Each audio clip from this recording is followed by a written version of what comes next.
Hello guys, I am Pratiksha Chauhan, your polity educator on Arpita Sharma classes. We are going to cover today local government.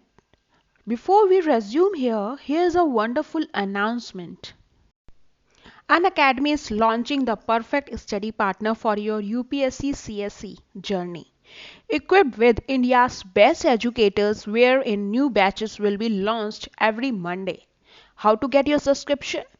Download the Unacademy Learning app, register or sign in on the app, select the goal as UPSC CSE GS, select plus and choose the duration which suits you best. Enter referral code Sharma20 to get 10% instant discount. Unacademy batches for prelims plus means for UPSC CSE 2021, 2022, 2023 starts on every Monday. Chance to stand out from the crowd with Unacademy live tests and quizzes, interactive classes, doubt learning clearing sessions, structured courses and PDFs. So what are you waiting for? Get your Plus subscription now. Use code Sharma20, get 10% discount and gift yourself with a perfect study partner and preparing with the best. Hurry up, subscribe now. So today we will discussing about local government. शुरू करने से पहले ये समझते हैं कि पंचायती राज होता क्या है। ये सिग्निफाई करता है system of rural self government जो कि लोकल लेवल पर अवेलेबल है। इससे एक्ट को लेजिस्लेचर से बनाया गया है। डेमोक्रेसी को ग्राउंड लेवल पर बनाए रखने के लिए मतलब डेमोक्रेसी को लोकल और विलेज लेवल पर स्टैब्लिश करना है। तो अब स्टार्ट करते हैं टॉपिक को। अब कुछ फैक्ट्स जानते हैं। As per DPSP article 40 organisation of village panchayat बताता है पहले ना कोई स्टैचुटरी स्टेटस था ना कोई यूनिफॉर्मिटी थी। पहले कोई इलेक्शन का प्रोसीजर नहीं था विलेज में इलेक्शन कराने के लिए। फिर 73rd और 74th अमेंडमेंट आया during Narasimha Rao government. 73rd amendment के अंडर में पंचायत आता है और 74th अमेंडमेंट में म्युनिसिपल कॉर्पोरेशन आता है। पंचायत से पहले 1950 में कम्युनिटी डेवलपमेंट एरिया फंक्शन करता था। राजस्थान पहला स्टेट बना पंचायती राज को इंप्लीमेंट करने में ऑन 2 अक्टूबर 1959 में इन द नागौर डिस्ट्रिक्ट और इसके बाद आंध्र प्रदेश ने भी इंप्लीमेंट किया इन द ईयर 1959। अब बात करते हैं 73rd अमेंडमेंट एक्ट 1992 की। इस एक्ट ने पंचायती राज को कॉन्स्टिट्यूशनल स्टेटस दिया। इस एक्ट के तहत पार्ट 9 और 11th शेड्यूल हमारे कॉन्स्टिट्यूशन में ऐड हुआ जिससे इंटाइटल किया गया एज पंचायत और ये आर्टिकल 243 टू 243 ओ तक है। ये 29 functional items of panchayat consist करता है और डील करता है आर्टिकल 243 जी से। जो जरूरी प्रोविजंस हैं इस एक्ट के वो स्टेट लॉस में इंक्लूड हैं जो कि नई पंचायत राज सिस्टम बनाया जाता है और जो वॉलंटरी प्रोविजन है वो डिस्क्रिशन ऑफ द स्टेट में इंक्लूड हैं। अब हम बात करते हैं पंचायत की जो कि पार्ट 9 का पार्ट है और उससे रिलेटेड कुछ आर्टिकल्स की। पहला आर्टिकल है आर्टिकल 243A जो कि ग्राम सभा के बारे में बताता है और इसके पावर एंड फंक्शंस जो है वो लेजिस्लेचर ऑफ स्टेट के द्वारा डिटरमाइन किए जाते हैं। अब आता है 243B जो कि कॉन्स्टिट्यूशन ऑफ पंचायत के बारे में है कि there shall be a constitution in every state panchayat at village मतलब जो पंचायत है वो हर स्टेट में होनी चाहिए विलेज लेवल पे भी इंटरमीडिएट लेवल पे भी और डिस्ट्रिक्ट लेवल पे भी। और आर्टिकल 243C कहता है कि कंपोजिशन ऑफ पंचायत के बारे में बात करता है। अब 243D जो है वो रिजर्वेशन ऑफ सीट्स के बारे में बात करता है। जो सीट्स हैं वो शेड्यूल कास्ट और शेड्यूल ट्राइब्स के लिए रिजर्व होनी चाहिए और जो 1/3 of total number of seats हैं वो वुमेन के लिए रिजर्व होनी चाहिए जिसमें SC ST इंक्लूड हैं रिजर्वेशन के लिए और 1/3 of total number of seats reserve होनी चाहिए वुमेन के लिए जो SC ST में बिलोंग करती हैं। Office of the chairperson in the panchayat are reserve for SC ST and women और 1/3 of total number of offices of chairperson में in the panchayat are reserve for women. अब आर्टिकल 243 बात करता है ड्यूरेशन ऑफ पंचायत की, जो कि 5 years है, और amendment of any law does not cause dissolution of panchayat eight any level. अब आर्टिकल 243F बात करता है डिस्क्वालिफिकेशन ऑफ मेंबरशिप। अब एलिजिबल मेंबर कब नहीं होता है पंचायत का? जब वो 25 years की एज अटेन ना किया हो, या फिर डिस्क्वालीफाई बाय और under any law made by the legislature of the state. अब आता है आर्टिकल 243G, जो ये बात करता है powers, authorities and responsibilities of panchayat के बारे में। लेजिस्लेचर ऑफ अ स्टेट में by law devolve powers and responsibilities upon panchayats. With this power, panchayat can prepare plans for economic development and social justice, implement the scheme for economic development and social justice, मतलब plan develop करता है economic and development और social justice से related, और उन्हें implement भी करता है in the form of schemes. अब 243H आर्टिकल डिफाइन करता है powers to import taxes and funds of the panchayats. अब legislature of a state may by law authorize a panchayat to levy, collect and appropriate taxes, duties, tolls and fees. Assign to a panchayat such taxes, duties, tolls and fees levied and collected by the state government. Provided for making such grant in aid to the panchayat from the consolidated fund of the state. Provided for constitution of fund for crediting all monies received respectively by or behalf of the panchayat. Article 243I बात करता है constitution of finance commission to review financial position. Article 243J बात करता है audit of accounts of panchayat. और article 243 के बात करता है election to the panchayat. Election to the panchayat are conducted by the state election commission, and state election commission can only be removed in the manner similar to the removal of a judge of a high court. Condition of service and tenure of office of the state election commissioner is determined by the governor. अब शुरू करते हैं committee के बारे में। इसके लिए एक बहुत इजी ट्रिक है टू रिमेंबर, तो वो ट्रिक है बैक्स TG। पहली कमेटी है बलवंत राय मेहता कमेटी, जो 1957 में कॉन्स्टिट्यूट हुई। इसमें यह कहा गया कि 3 टायर सिस्टम होना चाहिए, पहला पंचायत, दूसरा ब्लॉक पंचायत, तीसरा विलेज पंचायत। ग्राम पंचायत विलेज में फंक्शन करेगी, ब्लॉक में पंचायत समिति और डिस्ट्रिक्ट में जिला परिषद। जिला परिषद एडवाइजरी की तरह फंक्शन करेगी, मतलब केवल एडवाइस देगी, और पंचायत समिति एग्जीक्यूटिव की तरह काम करेगी, मतलब केवल प्लान्स को एग्जीक्यूट करेगी। ग्राम पंचायत के डायरेक्ट इलेक्शन हो और पंचायत समिति और जिला परिषद के इनडायरेक्ट इलेक्शन हो। डिस्ट्रिक्ट कलेक्टर इसके चेयरमैन हो। अब डिस्कस करते हैं अशोक मेहता कमेटी इन 1977। इसमें सजेस्ट किया फॉर 2 टायर सिस्टम, जिला परिषद और मंडल panchayat. Social audit by district level agency, इसे एग्जाम्पल से समझते हैं। जैसे दूरदर्शन में कई तरह के एडवर्टीजमेंट आती है, जॉब निकली है, जिसको फिल करना है वो कर ले, और विलेज में ये बताया जाता है रोहन को इतने पैसे मिले और राहुल को इतने पैसे मिले, पर बाद में पता चलता है इस नाम के कोई भी व्यक्ति है ही नहीं, तो उस टाइम पर फेक आईडी बनी। तो इस तरह की फेक आईडी के सिस्टम को सही करने के लिए सोशल ऑडिट होना चाहिए। अब आता है पावर ऑफ टैक्सेशन। इसमें कहा गया है जैसे आर्टिकल 265 में कि tax levied by authority of law, और अब ये अथॉरिटी ऑफ लॉ कौन होते हैं?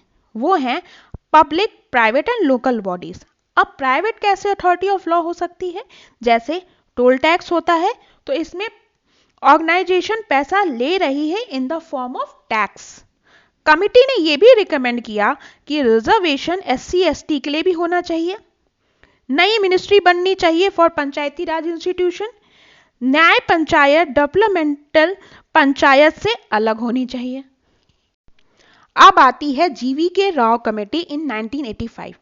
इस कमेटी ने कहा ग्रास विदाउट रूट्स, मतलब ना कोई पावर, ना कोई रिकॉग्निशन, ना कोई इलेक्शन, जो विलेज पंचायत की इंपॉर्टेंस को दिखाए। विलेज पंचायत को एक डायरेक्ट कॉन्टैक्ट बनाए। जिला परिषद इंपॉर्टेंट रोल प्ले करता है। Chief executive officer district development commissioner होना चाहिए और रेगुलर इलेक्शंस होते रहने चाहिए। अब है LM Singhvi committee 1986। Constitutional recognition मिलनी चाहिए पंचायत को for free and fair election. Gram sabha को इंपॉर्टेंस मिलनी चाहिए। आर्टिकल 243 बी बताता है ग्राम सभा के बारे में, जो लोग 18 ईयर्स से ऊपर हैं, विलेज में रह रहे हैं, इलेक्टोरल रोल में नाम होना चाहिए for panchayat at village level. न्याय पंचायत क्लस्टर ऑफ विलेजेस के लिए बननी चाहिए। ज्यादा फाइनेंशियल रिसोर्सेज मिलने चाहिए पंचायत को। अब आती है थंगन कमेटी इन 1988। ये कहती है कि पंचायत का फिक्स टेन्योर होना चाहिए 5 साल का। हमने एलन सिंघवी कमेटी में मोर फाइनेंशियल रिसोर्सेज की बात की। यहाँ पर थंगन कमेटी ने स्टेट फाइनेंस कमीशन बनाने की बात कही, मतलब फाइनेंशियल रिसोर्सेज का डिस्ट्रीब्यूशन होना चाहिए। स्टेट फाइनेंस कमीशन हर स्टेट में होना चाहिए for proper functioning of finance. अब है गड़गिल कमेटी इन 1988। इस कमेटी ने कहा रिजर्वेशन एससी एसटी के साथ वुमेन को भी मिलना चाहिए। इसमें हमने पहले कहाँ बात की थी for SC ST reservation? In Ashok Mehta committee. अब यहाँ पे गड़गिल कमेटी ने कहा कि वुमेन के लिए भी रिजर्वेशन होना चाहिए। Members of panchayat at all 3 levels directly elect होने चाहिए और वो 3 लेवल हैं village, block and district. State election commission panchayat के इलेक्शन करवाना चाहिए। अब ये सब हो गई कमेटी और उनके रिकमेंडेशंस की बात। अब हम बात करते हैं म्युनिसिपैलिटीज की, जो कि 74 अमेंडमेंट एक्ट से ऐड हुआ है पार्ट 9A में कॉन्स्टिट्यूशन ऑफ इंडिया के। और ये पार्ट जो है वो आर्टिकल 243P से लेके 243ZG तक है। In addition, the act also added a new 12th schedule of the constitution। और इस एक्ट ने 12th शेड्यूल को भी ऐड किया है और ये जो है वो 18 फंक्शनल आइटम्स ऑफ म्युनिसिपैलिटीज को कंटेन करता है, जो कि आर्टिकल 243W से डील करते हैं। अब हम बात करते हैं म्युनिसिपैलिटीज की, जो कि पार्ट 9A का पार्ट है। उससे रिलेटेड कुछ आर्टिकल्स हैं। पहला है आर्टिकल 243Q, जो कि बात करता है कॉन्स्टिट्यूशन ऑफ म्युनिसिपैलिटीज। इसमें यह है कि ये जो म्युनिसिपैलिटीज है वो हर स्टेट में होनी चाहिए। और पहला है a nagar panchayat for transitional area, a municipal council for a small urban area, a municipal corporation for a large urban area. और आर्टिकल 243R बात करता है कंपोजिशन ऑफ म्युनिसिपैलिटीज के बारे में, मतलब seats in the municipalities are filled through direct election from the territorial constituencies and municipal areas are divided into territorial constituencies, which is known as wards, and members represented by the state legislature for a municipality include a person having special knowledge or experience in municipal administration, not have the right to vote in the meetings, and the number of the house of the people and the members of the legislative assembly of the state and the members of the council of state and the member of the legislative council of the state। अब article 243S बात करता है constitution and composition of wards and committee etcetera. Wards committees are constituted in the territorial area of municipality having a population of 3 lakhs और मोर। और article 243 बात करता है seats are reserve for the scheduled caste and scheduled tribes in every municipality। 1/3 of the total number of seats are reserved for women belonging to scheduled castes or scheduled tribe, or 1/3 of the total number of seats are to be filled by direct election in every municipality shall be reserved for women, includes women reservation of SC ST, and office of chairperson in the municipalities are reserved for scheduled castes, scheduled tribes and women। Article 243U बात करता है duration of municipalities, that is 5 years। No amendment of any law shall have effect of causing dissolution of a municipality at any level. 243V article define करता है disqualification of membership को। 243W बात करता है power, authority, responsibility of municipalities. Legislature of a state may by law indole power authority to enable them to function as an institution of self government। Legislature of a state devolves powers and responsibilities upon municipalities to prepare plans for economic development and social justice, perform its function and implement the schemes as listed in 12th schedule. Article 243 X बात करता है power to impose taxes by funds of the municipalities. Legislature of a state may by law authorize a municipality to levy, collect and appropriate such taxes, duties, tolls and fees. Assigned to a municipality taxes, duties, tolls and fees levied and collected by the state government, and provide for making such grants in aid to the municipalities from the consolidated fund of state. Article 243Y बात करता है finance commission की और article 243Z बात करता है audit of accounts of municipalities. अब बात करते हैं म्युनिसिपैलिटीज की कंपोजिशन की, जिसमें यह है कि all the members of a municipality shall be elected directly by the people of the municipal area. मतलब जितने भी मेंबर्स हैं म्युनिसिपैलिटी के वो डायरेक्टली इलेक्ट होने चाहिए बाय द पीपल. ओके. दूसरा है कि each municipal area shall be divided into territorial constituency which is known as wards. मतलब जितने भी म्युनिसिपल एरिया हैं वो टेरिटोरियल कॉन्स्टिट्यूएंसी में डिवाइडेड होने चाहिए, जिसे हम वार्ड्स कहते हैं. अब है कि द स्टेट लेजिस्लेचर में provide the manner of election of the chairperson of a municipality. जो स्टेट लेजिस्लेचर है उसको चेयरपर्सन के इलेक्शन का पूरा इलेक्शन का प्रोसीजर बताना चाहिए. और it may also provide for the representation of the following person in a municipality. ये भी प्रोवाइड करे कि जो पर्सन है वो कौन से रिप्रेजेंटेटिव होंगे. और पर्सन हैविंग स्पेशल नॉलेज और experience in municipal administration without the right to vote in the meetings of a municipality. और जो पर्सन है उसको स्पेशल नॉलेज होनी चाहिए और एक्सपीरियंस होना चाहिए in the field of municipal administration, but उसे राइट टू वोट का अधिकार नहीं होना चाहिए. और the members of the Lok Sabha and the state legislative assembly representing constituencies that comprises Holi और पार्सली द म्युनिसिपल एरिया. जो मेंबर्स हैं लोकसभा और स्टेट लेजिस्लेटिव असेंबली के जो कॉन्स्टिट्यूएंसीज को रिप्रेजेंट कर रहे हैं कंप्राइज करते हैं होली या पूरा या फिर पार्शली म्युनिसिपल एरिया को. और the members of the Rajya Sabha and the legislative council of state register as electors within the municipal area. जो राज्यसभा के मेंबर हैं और स्टेट लेजिस्लेटिव काउंसिल में हैं वो इलेक्ट्रोल जैसे रजिस्टर होना चाहिए इन द म्युनिसिपल एरिया में. और chairperson of committee other than wards committee. Chairperson of committee होना चाहिए लेकिन वो वार्ड कमिटी से नहीं होने चाहिए. अब आता है वार्ड कमिटी.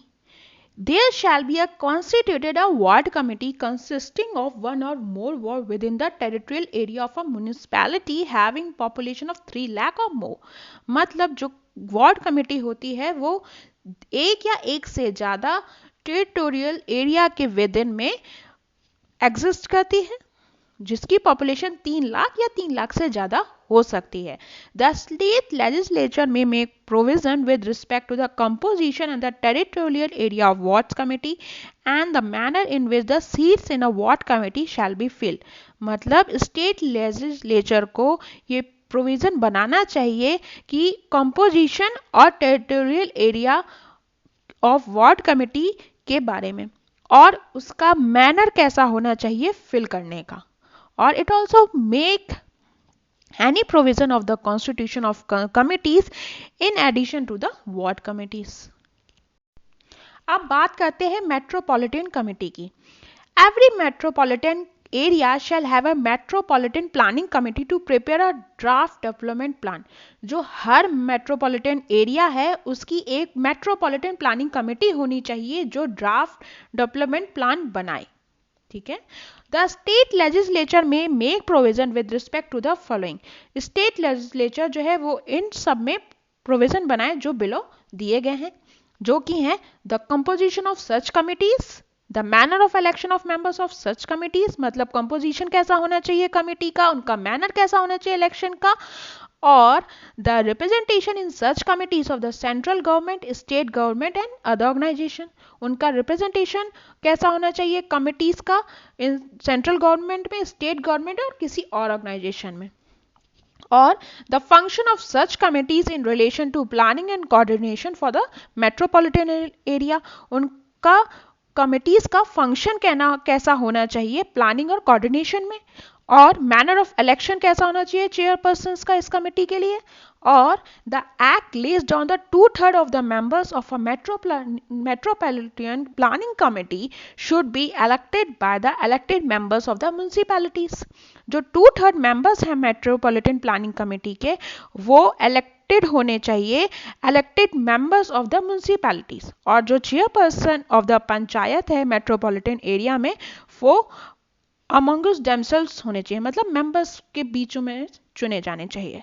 और the representation of these members in the committee should be in portion to the ratio between the population of municipalities और the panchayat in that metropolitan area. मतलब जो रेशियो होना चाहिए वो पॉपुलेशन ऑफ म्यूनिसिपैलिटीज और panchayat in that metropolitan area के बीच में होना चाहिए। अब बात करते हैं पंचायती राज और म्यूनिसिपैलिटीज के फाइनेंस, इलेक्शन, रिजर्वेशन और टेन्योर की। पंचायती राज का जो फाइनेंस है वो स्टेट और सेंट्रल गवर्नमेंट के फंड से आता है। इलेक्शन जो करवाते हैं वो स्टेट इलेक्शन कमीशन करवाता है। रिजर्वेशन जो होता है वो 33% वुमेन्स के लिए होता है, और जो इनका टेन्योर होता है वो मैक्सिमम 5 ईयर्स तक का होता है। और म्यूनिसिपैलिटीज का जो फाइनेंस होता है वो प्रॉपर्टी टैक्सेस होता है, और इलेक्शन जो होता है वो स्टेट इलेक्शन कमीशन ही करवाता है एज पंचायती राज। और रिजर्वेशन भी 33% वुमेन के लिए होता है, जो पंचायती राज में भी सेम है। और जो टेन्योर है वो सेम एज पंचायती राज है, वो है 5 years. So it is all about the local government. Hope you understood. Thank you.